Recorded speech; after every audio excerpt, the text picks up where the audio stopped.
ኣብ ሰዓት እዚ ኣብ ቀርኒ ኣፍሪቃ ኣብ ትሕቲ ስቕታ ኣዝዩ ሓደገኛ ስትራቴጂካዊ ናይ ሓይሊ ሚዛን ለውጢ ይካየድ ኣሎ። ሰራዊት ኢትዮጵያ ኣብ ዞባ ወልቃይትን ሑመራን ኣብ ከቢድ ወታደራዊ መጻወድያ ኣትዩ ኣሎ። ብሰበር ዜና ክንምልከቶ ኢና። ሰለስተ መስመራት ኩናት ግንባራት ኩናት መንግስቲ ኢትዮጵያ ምክልኻል ሰራዊት ኢትዮጵያ ሕዚ ዝበጽሐና ሪፖርት ኣሎ። ናባኹም ክነብር ኢና። ጻንሕትኩም ምሳና ክቕጽል ከለውን ካልእ ሓድሽ ዜና ሒዝና ኣለና። ያውም ኣብዚ ሓሰብዎ ሰዓት ለይትናኣተኻ ተምሃሮ ሙሳድ ተምሃሮ ምግፋፍ ብፁዕ ኣቡነ ናትናኤል ዘስምዕዎ ድምፂ እዩ።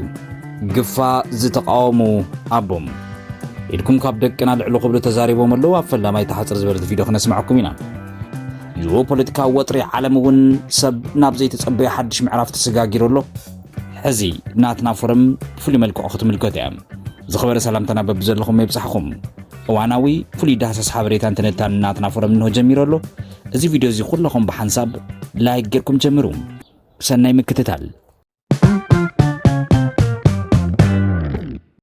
ኣብዚ ሰዓት እዚ ኣብ ቀርኒ ኣፍሪቃ ኣብ ትሕቲ ስቕታ ኣዝዩ ሓደገኛን ስትራቴጂካዊ ናይ ሓይሊ ሚዛን ለውጥን ይካየድ ኣሎ። ሰራዊት ምክልኻል ኢትዮጵያ እውን ኣብ ዞባ ወልቃይት ሑመራም ኣብ ከቢድ ወታደራዊ መጻወድያ ተዓጽዩ ከም ዘሎ ተፈሊጡ ኣሎ። ብሰለስተ ገጽ ብተጻባዕቲ ሓይልታት ተኸቢቡ ዘሎ ዞባ እዚ ንሰራዊት ፌደራል ናብ ሓደገኛ ኩነታት እውን ኣውሪድዎ ኣሎ። እቲ ዝዓበየ ምስጢራዊ ሕቶ እዚ ሰራዊት ካብዚ ሓደገኛ ዞባ ከበድቲ ኣጽዋሩ ዘውፅእ ዘሎ ናይ ሓቀኛ ምኽንያት ድዩ ወይስ ኩናት እንተተወልዑ እቲ ሰራዊት ብህይወት ክሰግር ክዕወትን ዘኽእልዎ ሰለስተ ወሰንቲ መስመራት ቀረብከ ኣይኖትዮም? እዚ ዜና እዚ ሒዝዎ ኣሎ። ነዚ ሰራዊት ፌደራል ክጥቀመሎም ዘለዎም ኣማራጽታት ንኹሉ ብዝርዝር ዝምልከት ዜና እዩ። ሑመራን ወልቃይትን እቲ ናይ ሞትን ሕይወትን ተባሂሉ ወታደራዊ ከበባ ኣንፈት ወልቃይት ሑመራን ብወታደራዊ ስነ ሓሳብ እንተተመልኪትናዮም ሰራዊት ምክልኻል ኢትዮጵያ ኣብ ኣዝዩ ተኣፋፊ ኩነታት እዩ ዘሎ። ብምዕራብ ገጽ ዶብ ሱዳን ገዳሪፈሎም ኣብዚ ዞባ ሓይልታት ፋኖን ሱዳንን ብቕልጡፍ ዝንቀሳቐስሉ፣ ብሰሜን ገጽ ድማ ሓይልታት ምክልኻል ኤርትራ ዓሪዶም ኣለዉ። ብምብራቕ ገጽ ድማ ብማዕዶ ሩባ ተከዘ ሓይልታት ትግራይ TDF እውን ኣለዉ። እዚ ማለት እቲ ፌደራላዊ ሰራዊት ብሰለስተ ኣንፈት ብተጻባዕቲ ሓይልታት ተኸቢቡ ኣብ መንቀራቐር እዩ ዘሎ። እቲ እንኮ ቀረብን ሓገዝን ዝረኽበሉ መስመር ናብ ወገን ጎንደር ጥራይ ምዃኑን ይኹን እምበር ሓይልታት ፋኖ ነዚ ናብ ጎንደር ዝወፅእ ጽርግያ እንተዓጽዮሞ እቲ ሰራዊት ብምሉእ ካብ ዋና ሰንሰለት እዚ ተቆሪጹ ዝተርፍን ኣብ ከቢድ ከበባን ድማ ዘውድቕ እዩ። ስለዚ እቲ ሰራዊት ከበድቲ ኣጽዋሩ ካብዚ ዞባ ብምስሓብ ዝተገደደሉ ምኽንያት እውን ስልታዊ እዩ። ኣብ ውሽጢ እዚ ከበባ እዚ ኮይንካ ነዊሕ ጸንሐ ኩናት ምግጣም ስለዘይከኣል እቶም ከበድቲ ኣጽዋራት ኣብ ኢድ ተጻባዕቲ ከይወድቁ ንምክልኻል ዳግመ ምውፋር ምግባር ተባሂሉ ከበድቲ ኣጽዋራት ይሰሓበሎም። እቶም ሰለስተ ወሰንቲ መስመራት ቀረብ መዋጽኡ ሰራዊት ኢትዮጵያ ተባሂሎም ተቐሚጦም ዘለዉ መስመር ኦሮሚያ ደብረ ማርቆስ ክኾን ከሎ እዚ መስመር እዚ ኣብ ክልል ኦሮሚያ ተበጊሱ ብጓሃጽዮን ዶብ ኦሮሚያ ኣምሓራ ነቢሉ ብደብረ ማርቆስ ናብ ጎንደር ባህር ዳርን ዝኣቱ ጽርግያ ክኾን ከሎ እዚ ጽርግያ እዚ ብፍሉይ ናብ ቤንሻንጉል ጉሙዝ ዝግበር ወታደራዊ ምንቅስቃስ እውን ወሳኒ እንትኾን በዚ ምኽንያት ግን ምንቅስቃስ ሰራዊት ናጽነት ኦሮሞ ወይ እውን ሸኔም ኣብ ካብታት ወለጋን ጓሃጽዮንን እዚ መስመር እዚ ኩሉ ግዜ ንጸጥታዊ ሓደጋ ዘቃልዕ ብምዃኑ ሙሉእ ብምሉእ እሙን ክኸውን ወይ እውን ውሕስ ክኸውን ኣይከኣለን። እቲ ዓብይ ናይ ሰሜን ጽርግያ ካልኣይ መስመር መስተንፈሲ ሰራዊት ኢትዮጵያ ተባሂሉ ዝተሓዘ ቢሾፍቱ ደሴ መቐለ እዩ። እዚ ካብ ቀንዲ ማዓስከር ሓይሊ ኣየር ቢሾፍቱ ተበጊሱ ብደብረ ብርሃን ደሴ ወልድያ ኣላማጣ ማይጨው ቢሉና መቐለ ዶብ ኤርትራን ዝርጋሕ ዘሎ ዝነውሕ ጽርግያ እዚ መስመር ንመላእ ሰሜን ኢትዮጵያ ዝሓቁፍ ዓንዲ ወይ እውን ዓንዲ ሕቆ ወታደራዊ ምንቅስቃስ እዩ። ይኹን እምበር እዚ መስመር እዚ ብናይ ሸዋ ፋኖ ወሎ ፋኖ ዝፍጸም ሃንደበታዊ መጥቃዕቲ ኣዝዩ ዝተቃልዐ እውን እዩ። ኣብ ካብታት ከሚሴ ሸዋሮቢት ደሴ ዝግበር ምንቅስቃስ ፋኖ ነዚ መስመር ቀረብ ቀጻሊ ኣብ ትሕቲ ስጋት ስለዘእቶም ሰራዊት ምክልኻል ኢትዮጵያ ብእምነት ክጥቀመሉ እውን ኣይኽእልን። እቲ ዝበለጸ ዘተኣማምን መስመር ቀረብ ሰራዊት ተባሂሉ ተሓሲቡ ዘሎ ብሰራዊት ኢትዮጵያ መስመር ሰመራ ወልድያ ምዃኑ እዩ። ንሰራዊት ኢትዮጵያ ኣብ እዋን ከቢድ ኩናት እቲ ዝበለጸ ዘተኣማምን መስመር ቀረብ ኣይና እዩ ዋና መልሲ ዘድልዮ ሕቶ እዩ።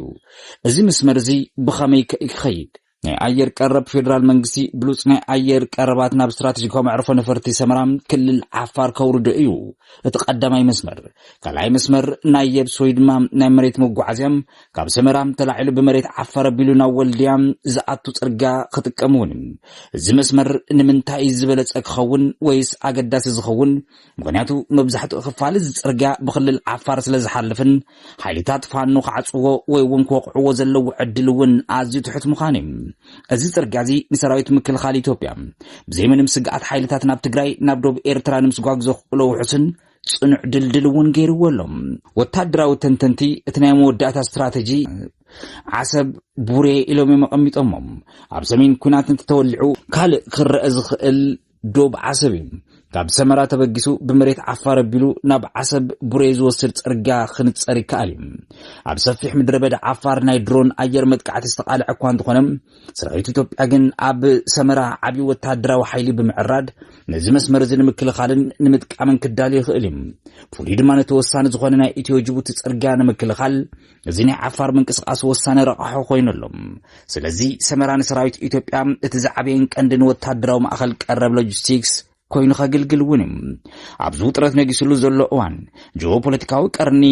ኣፍሪቃ መዓልታዊ ብናህሪ ይቃየረሎ ዘሎን እቶም መስመራት ቀረብ ወታደራት ስትራቴጂ ጥራይ ዘይኮነስ ናይ መጻኢ ካርታ ዞባ እውን ክውስኑ ኮይኖም ኣለዉ እዚ ሕዚ ዝረአ ዘሎ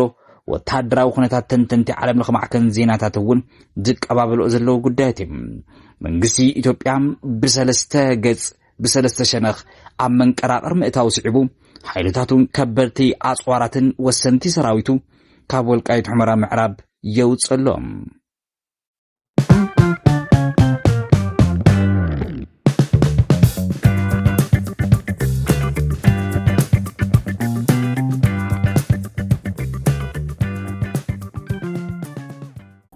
ኣብ ትግራይ ግዱድ ናይ ወታደርና ዕስክርና ይካየድ ከም ዘሎ ዝገልጹ ጸብጻባትን ፎቶታትን ተንቀሳቐሲ ምስሊ ቪድዮታትን ክወጽ ድሕሪ ምጽናሕ ቅድም እንትብል እውን ቻናልና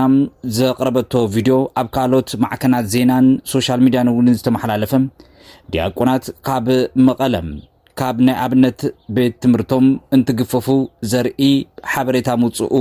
ስዒቦም ግፋ ዝተቃወሙ ብፁዕ ኣቡነ ናትናኤል ከም ዝኽብሉ ድምፆም መስሚዖም ኣሎም ኢድኩም ካብ ደቅና ልዕሉ ቤተክርስትያን ኣቲኻ ዝግበር ዘሎ ግፋ ዶ ብሉ ዝብል እዩ ናይተናኣተኻ ተምሃሮ ሙሳት ተምሃሮ ምግፋፍ ይረአ ከም ዘሎ ንሰምዕን ንርዳእን ኣለና ትማሊ ኣብ መግለጺ ላዕላዊት ኣመራርሓ ሕወሓት ሞንጀሪኖ ዝነበረ ድማ ግፋ ዝበሃል የለን ኣይንገፍፍን ዘለና ሓሶት እዩ ሹምና ኸጥፊኦም ከም ዝብሉ ዘለው ዝወረን ዝዘረባ ግፋ ዝተመልከተ ናይ ጸላኢ ዘረባ ኢሎም ኣሎም ብፁዕ ወቅዱስ ኣቡነ ናትናኤል ኢድኩም ካብ ደቅና ልዕሉ ካብ ኣብያተ ቤተክርስትያን ካብ ናይ ኣብነት ኣብያተ ትምህርቲ እውን ደቅና ዲያቆናት ንክህነት ዝመሃሩ ዘለዉ መንእሰይና ይሕፈሰለዉ ክብሉ ምዝራቦም ብፁዕ ኣቡነ ናትናኤል ዘረባ ጸላኢ ድዮም ተዛሪቦም ኢሎም ድማ ወሃብ ትርኢት ይሓተሎም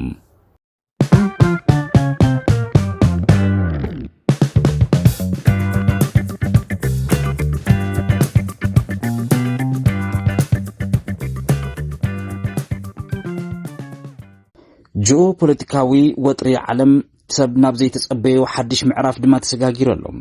እንግሊዝ ካብ ሩስያ ንዝመጽእ ወታደራዊ ስግኣት ንምምካት ኣብ ልዕሊ ሓያል ሃገር ኣሜሪካ ዘለዋ ጽግዕተኝነት ንምንካይ ንምክልኻል ንሓይላ ዝኸውን ናይ 300 ቢልዮን ፓውንድ ወይ ድማ ልዕሊ 397 ቢልዮን ዶላር ታሪኻዊ ናይ ወፍሪ ትልሚ ወግዓዊ ጌራላ እዚ እዋናዊ ውሳነ እዚ ብምንታይ ምኽንያት ተወሲኑ እቲ ኣብ መንጎ ዶናልድ ትራምፕን ሃገራት ኔቶን ዘለዎ ውጥረት ነዚ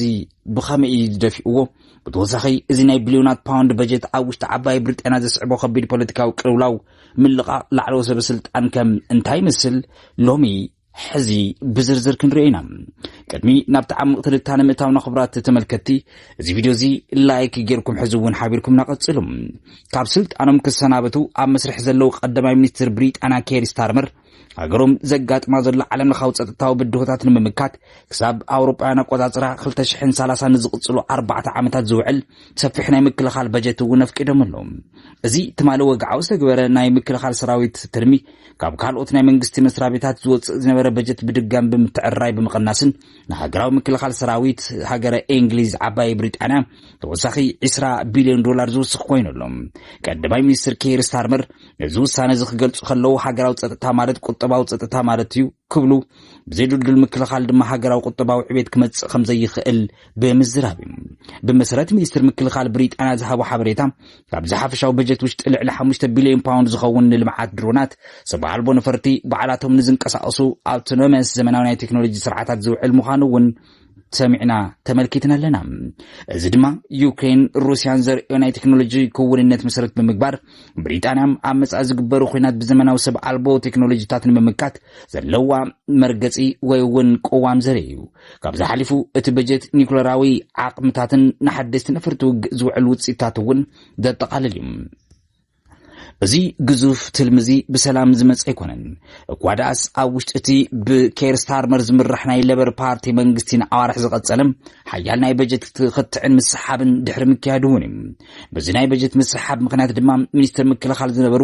ጆን ሄሊን ካልኦት ላዕለዎት ናይ ምክልኻል ሰበስልጣን ካብ ስልጣኖም ክለቁ ከም ዝተገደዱ እውን ተፈሊጡ ዘሎ እዚ ውሳነ እዚ ኣብ ውሽጢ መንግስቲ ዝነበረ ዘይምስምዕማዕ ክሳብ ክንደይ ከቢድ ከም ዝነበረ ዘርኢ ኮይኖሎም እዚ ናይ ብሪጣንያ ሓድሽ ውሳነ ድማ ምስቲ ናይ ኣሜሪካ ፕሬዚደንት ዶናልድ ትራምፕ ዘቕረቦ ተሪር ፖለቲካዊ ጸቕጢ ዝተኣሳሰረ እውን ኮይኖሎም ትራምፕ ሃገራት ኣባላት ኔቶ ናይ ምክልኻል ወጻኢታት ከዕብያን ኣብ ልዕሊ ዋሽንግተን ዘለዎን ጽግዕተኝነት ክንክያን ብተደጋጋሚ ከግድዱ ከም ዝጸንሑን ዝፍለጥ እዩ ቀዳማይ ሚኒስትር ሃገረ እንግሊዝ ዓባይ ብሪጣንያ ስታርመር ኣብ ዘወርሒ ሓምለም ኣብ ኣንካራ ቱርኪ ንዝካየድ ናይ ኔቶ ዋዕላ እዚ ትልምዚ ሒዞም ክጓዓዝ እዮም ብሪጣንያ ክሳብ 2035 ከም ኣውሮጳውያን ኣቆጻጽራ ካብ ጠቕላላ ውሽጣዊ ፍርያታ GDP 3.5 ሚእታዊ ንምክልኻል ሰራዊት ንምውዓል ዘለዎ ዓብይ ራእይ እውን ነቶም መሻርክቲ ሃገራት ክተርኢ እያ ቀዳማይ ሚኒስትር ኬር ስታርመር ኣብ ዝቕጽል ወርሒ ካብ ስልጣኖም ክሰናበቱ እውን እዮም ብሰንኪ እዚ ድማ እቲ ንዕኦም ክትክእ ተባሂሉ ዓብይ ግምት ዝወሃቦ ዘሎ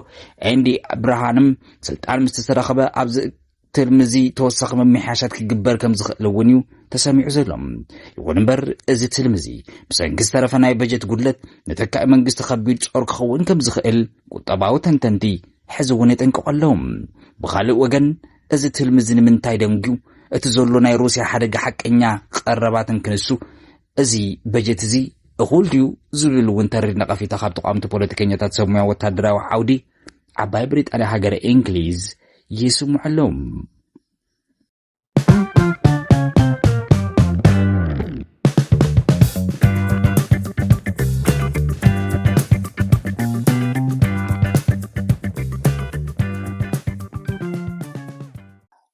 ኣብ ሱዳን ዝተኻየደ በደል ጨፍጫፍ ስዒቡ ሕብራት ዓረብ ኤምሬትን ኢትዮጵያን መራሕቲ ክልላትን ጉዳይን ብሕጊ ክጻረብ ዓለም ለኸ መገባእያ ገበን ICC ክረአ ጻውዒት ቀሪቡ ዝብል መኻልእ ዜና ሕዚ ሰሚዕና ኣለና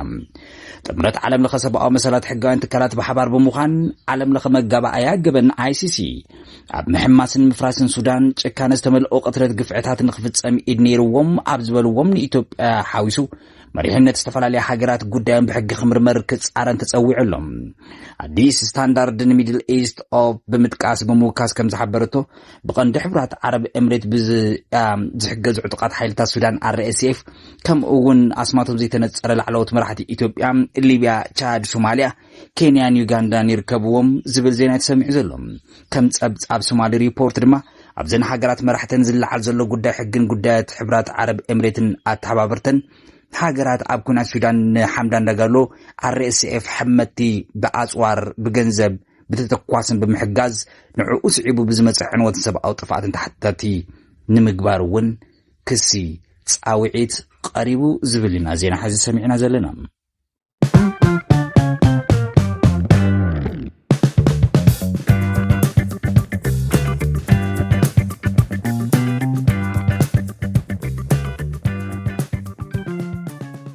ብዛዕባ ኣብ ሰሙን እዚ ኣዘራራቢ ካብ ዝኾነ ዜናን ዋና ኣጀንዳ ካብ ዝኾነት ሜላት ኪሮስ ዜና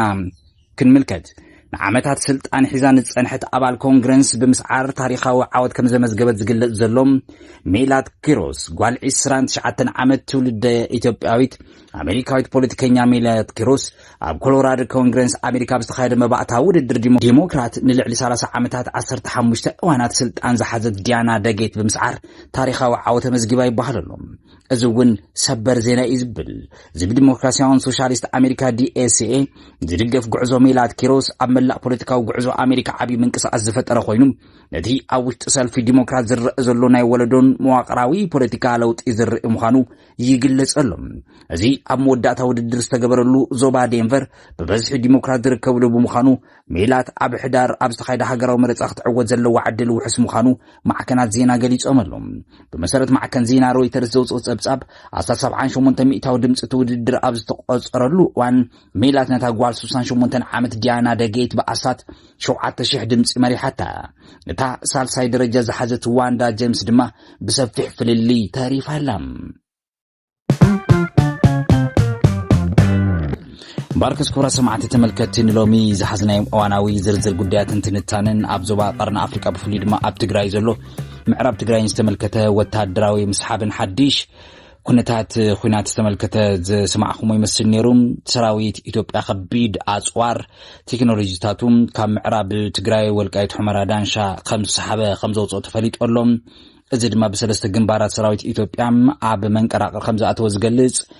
ናይ ዓለም ለኸ ወታደራዊ ትንታነታት ብፍሉይ መልክዑ ናባኸም ኣቕሪብና ሪቶታትኩም እውን ጻሓፉልና መሊስና ብኻልእ ሓድሽ ምዕባለ ክንራኸብ ኢና ክሳብ ሻቡ ሰላም